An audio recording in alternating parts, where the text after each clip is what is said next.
Microsoft word tutorial পর্বে সকলকে শুভেচ্ছা। আজকের এই পর্বে আরো একটি নতুন ভিডিও নিয়ে আসছি। ভিডিওতে আমরা আজকে যেটি শিখব সেটি হলো how to open a new document. অর্থাৎ একটা ডকুমেন্টসে আপনি কাজ করছেন বা একটা ডকুমেন্টস আপনার আছে, সেটাতে আপনি কাজ করতে চাচ্ছেন না, আপনাকে নতুন আরেকটা ডকুমেন্ট ক্রিয়েট করতে হবে। সেটা কিভাবে করবেন সেটা আজকের এই ভিডিওতে মাধ্যমে দেখব।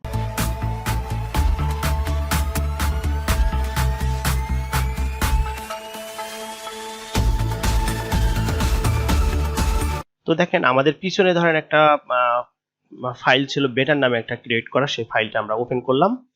তো দেখেন এখানে কিন্তু অনেক কিছু লেখা ছিল বা আমরা আরো কিছু লিখলাম নিচের দিকে বা যা কিছু লিখি না কেন, লেখার পরে আমরা চাচ্ছি যে এই ফাইলটা আমাদের কিন্তু বেটার নামে সিলেক্ট করা মানে সেভ করা আছে। তো দেখেন আমরা এই বেটার নামের এই ফাইলটা চাচ্ছি না, আমরা নতুন করে আরেকটা ফাইল আমরা ক্রিয়েট করতে চাচ্ছি। তো সেক্ষেত্রে নতুন ফাইলটা আপনি যেভাবে নেবেন সেটা হচ্ছে, প্রথমে আপনি ফাইলে ক্লিক করবেন।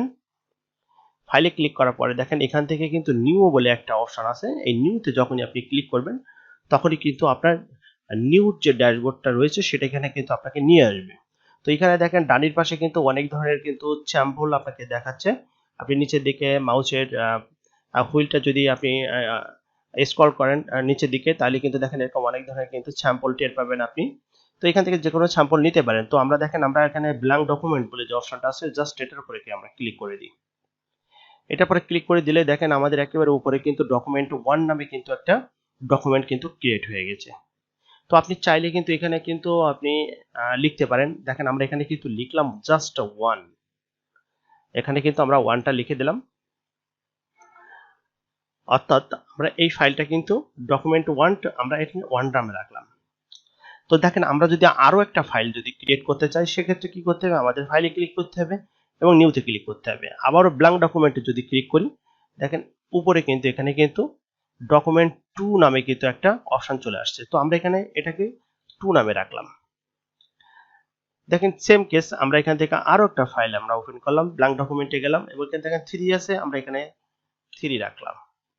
তো দেখেন এইভাবে আপনি 1 2 3 4 5 এইভাবে যাই নামে আপনি লেখেন না কেন, আপনি কিন্তু মনে করেন হচ্ছে আপনি এইভাবে কিন্তু বিভিন্ন ধরনের ফাইল কিন্তু আপনার তৈরি করতে পারবেন। এই যে ফাইলগুলো আমরা ওপেন করছি, এই ফাইলগুলো এখন কোথায় আছে দেখেন, একেবারে নিচে আসেন।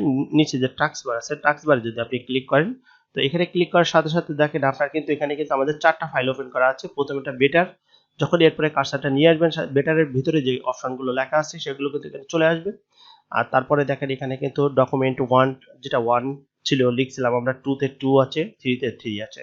তো দেখেন 1 2 3 আমরা কিন্তু 3টা ডকুমেন্ট কিন্তু একটাও কিন্তু সেভ করিনি। আমাদের কিন্তু বেটার নামের ফাইলটা কিন্তু সেভ করা আছে। যদি আমরা 1 নামের ফাইলটাকে যদি মনে করেন সিলেক্ট করতে সেভ করতে চাই, তো দেখেন এখানে 1 এ আপনি চলে আসবেন। জাস্ট আসার পরে ফাইলে ক্লিক করে এখান থেকে সেভে ক্লিক করে দেবেন বা সেভ অ্যাজ এ ক্লিক করে আপনি একটা নাম পছন্দ করে দিবেন। এখান থেকে আমরা ডেস্কটপে ফাইলটাকে সেভ করে রাখি।